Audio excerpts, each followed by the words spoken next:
ನಮಸ್ಕಾರ ಸ್ನೇಹಿತರೆ, ನಾವು ಬಂದಿದ್ದೀವಿ ಇವತ್ತು ಹಂಪಿಯ ವಿಶ್ವವಿಖ್ಯಾತ ವಿಜಯ ವಿಠ್ಠಲ ದೇವಾಲಯದ ಕಲ್ಲಿನ ರಥವನ್ನು ನೋಡ್ಕೊಂಡು ಹೋಗೋದಕ್ಕೆ. ಇಲ್ಲಿ ಒಬ್ಬೊಬ್ಬರಿಗೆ ಪ್ರವೇಶ ಪಡೀಲಿಕ್ಕೆ 30 ರೂಪಾಯಿಗಳ ಟಿಕೆಟ್ ಶುಲ್ಕವನ್ನು ವಿಧಿಸಲಾಗುತ್ತೆ. ಇದು ನಾವು ನೋಡ್ತಾ ಇದ್ದೀವಿ, ಇದು ನೃತ್ಯ ಮಂಟಪ ಮತ್ತು ಇದು ಸಂಗೀತ ಮಂಟಪ. ಅದರ ಮುಂದ್ಗಡೆ ಇರುವಂಥದ್ದು ಕಲ್ಲಿನ ರಥ. ನಮ್ಮ ಭಾರತದ 50 ರೂಪಾಯಿ ಮುಖಬೆಲೆಯ ನೋಟಿನ ಮೇಲೆ ಇರುವಂಥದ್ದು ಈ ಕಲ್ಲಿನ ರಥವನ್ನು ಗಮನಿಸ್ಬೋದು.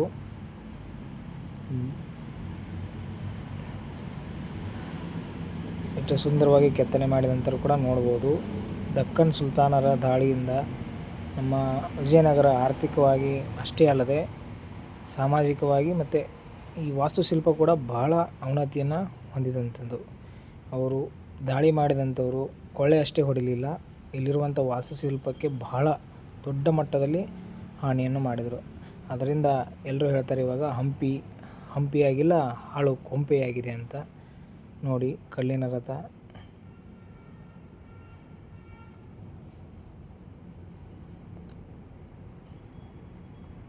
ಮತ್ತು ಅದೇ ರೀತಿ ಅದರ ಮುಂಭಾಗಕ್ಕೆ ಗಮನಿಸಿದರೆ ಆನೆ ದಂತಗಳು ಕೂಡ ಇಲ್ಲದ ರೀತಿಯಲ್ಲಿ ನಾಶಪಡಿಸಿದ್ದಾರೆ. ಒಳಗಡೆ ಯಾವುದೇ ಆದಂಥ ಮೂರ್ತಿಗಳಿಲ್ಲ. ಮೊದಲು ಇದರ ಹತ್ರ ಹೋಗೋಕ್ಕೆ ಎಲ್ರಿಗೂ ಪ್ರವೇಶ ಇರ್ತಾಯಿತ್ತು, ಆದರೆ ನಮ್ಮ ಜನರು ಅದರ ದೂರದಿಂದ ಸುಂದರವನ್ನು ಅದರ ನೈಜತೆಯನ್ನು ಸವಿಯೋದು ಬಿಟ್ಟು ಅದರ ಜಾಸ್ತಿ ಗಲಾಟೆ ಮಾಡೋದ್ರಿಂದ ಅದಕ್ಕೆ ನಿರ್ಬಂಧನ ವಿಧಿಸಿದರು. ಅದರ ಹತ್ತಕ್ಕೆ ಹೋಗುವಾಗಿಲ್ಲ, ಅದು ದೂರನೇ ನಿಂತು ಅದರ ವೀಕ್ಷಣೆಯನ್ನು ಮಾಡುವಂಥ ಇದನ್ನು ಮಾಡಿದರು. ಅದೇ ರೀತಿ ಮುಂದೆ ನೋಡೋದಾದರೆ ಸಂಗೀತ ಮಂಟಪ. ನೀವು ನೋಡಿದಿರ ಕೇಳಿದಿರ ಹಂಪಿಯ ಬಗ್ಗೆ ಪ್ರಸಿದ್ಧ ದೇವಾಲಯದ ವಿಜಯ ವಿಠ್ಠಲ ದೇವಾಲಯದ ಸಂಗೀತ ಕಂಬಗಳ ಬಗ್ಗೆ ನೋಡಿದಾರ. ಇಲ್ಲಿ ಸ್ಕ್ಯಾನರ್ ಇಟ್ಟಿದ್ದಾರೆ, ಒಬ್ಬರು ಗಮನಿಸಿ. ಈ ಸ್ಕ್ಯಾನರ್ನ ಸ್ಕ್ಯಾನ್ ಮಾಡಿದಾಗ ಈ ಕಂಬ ಯಾವ ರೀತಿಯ ಶಬ್ದ ಬರ್ತಾಯಿತ್ತು ಅಂತ ಆ ಸ್ಕ್ಯಾನರಲ್ಲಿ ಹಾಕಿದ್ದಾರೆ. ಅವರು ತಬಲ, ಒಂದೊಂದು ವೀಣೆ, ಒಂದು ಈ ಥರ ಸ್ಕ್ಯಾನರ್ಗಳನ್ನು ಒಂದೊಂದು ಕಂಬದಲ್ಲಿ ಇಟ್ಟಿದ್ದಾರೆ. ಆ ಕಂಬದಲ್ಲಿ ಆ ರೀತಿಯ ಶಬ್ದಗಳು ಸಂಗೀತ ಬರ್ತಾಯಿತ್ತು. ಸಾಮಾನ್ಯವಾಗಿ ಗಮನಿಸ್ಬೋದು, ಇಲ್ಲಿ ಮೂಲೆಗಳಲ್ಲಿರುವಂಥ ಕಂಬಗಳಿಗೆ ಹೊಡೆದ್ರೆ, ಅಂದರೆ ಬೆರಳಿನಿಂದ ಹೊಡೆದ್ರೆ ನಮಗೆ ಸಂಗೀತ ಕೇಳಿಸ್ತಾ ಇತ್ತು. ಆದರೆ ನಮ್ಮ ಜನಗಳು ಏನು ಮಾಡಿದ್ರು, ಬೆರಳಿಂದ ಹೊಡೆಯೋದು ಬಿಟ್ಟು ಕಲ್ಲುಗಳ ಮುಖಾಂತರ ಹೊಡೆದು ಯಾವ ರೀತಿಯಾಗಿ ಕಂಬಗಳಲ್ಲಿ ಸವಿಕೆ ಕಾಣಬಹುದು. ನಮಗೆ ನೋಡೋಕ್ಕೆ ಈ ಭಾಗ ಮಾತ್ರ ಇಷ್ಟು ಚಂದವಾಗಿ ಕಾಣುತ್ತೆ, ಮುಂಭಾಗ ಬಹಳ ಬಿದ್ದೋಗಿದೆ, ಒಳಗಡೆ ಯಾರಿಗೂ ಪ್ರವೇಶ ಇಲ್ಲ. ನೋಡಿ ಇಲ್ಲಿ ಈ ದೇವಾಲಯ ಸಂಪೂರ್ಣ ಈ ಥರ ಇತ್ತು.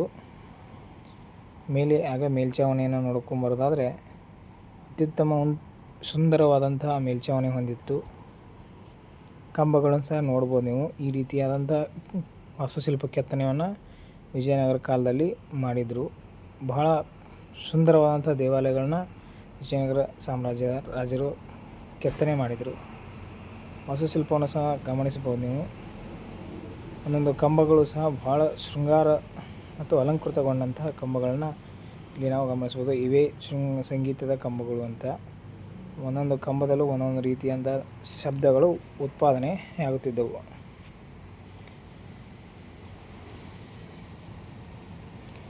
ಬಹಳಷ್ಟು ರೀತಿಯಲ್ಲಿ ವಿನಾಶನ ಹೊಂದಿದೆ. ಯಾಕಂದರೆ ಪ್ರಕೃತಿ ವಿಕೋಪ, ಸಾಮಾನ್ಯವಾಗಿ ಮಳೆ ಮತ್ತು ಆದ್ದರಿಂದ ಇಲ್ಲಿ ತುಂಗಾ ನದಿ ಪ್ರವಾಹ ಉಂಟಾಗೋದ್ರಿಂದ ಈ ದೇವಾಲಯ ಸುತ್ತಮುತ್ತ ಬಹಳ ರೀತಿಯ ಪ್ರವಾಹ ಉಂಟಾಗುತ್ತೆ. ಆದ್ದರಿಂದ ಈ ದೇವಾಲಯ ಸ್ವಲ್ಪ ರೀತಿಯ ವಿನಾಶಕ್ಕೆ ಕಾರಣವಾಗಿದೆ. ನೋಡ್ಬೋದು ನೀವು ವಾಸ್ತುಶಿಲ್ಪ ಹೇಗಿದೆ ಅಂತ. ಒಳಗೆ ಹೋಗೋಕ್ಕೆ ಯಾರಿಗೂ ಕೂಡ ಪ್ರವೇಶ ಇಲ್ಲ. ಏನಾದರೂ ಮತ್ತೆ ಜನಗಳ ಮೇಲೆ ಮತ್ತೆ ಬಿದ್ದರೆ ಅಥವಾ ಕಟ್ಟಡ ಉರುಳಿದ್ರೆ ಅಂತ ಒಳಗಡೆ ಯಾರಿಗೂ ಹೋಗೋಕ್ಕೆ ಬಿಡಲ್ಲ. ದೂರದಿಂದನೇ ವೀಕ್ಷಣೆಯನ್ನು ಮಾಡಬಹುದು. ಇದೇ ನೋಡಿ ವಿಜಯ ವಿಠ್ಠಲ ದೇವಾಲಯ. ಇದು ನೃತ್ಯ ಮಂಟಪ. ಇದು ಹೊರಾಂಗಣ, ದೇವಾಲಯದ ಹೊರಾಂಗಣ.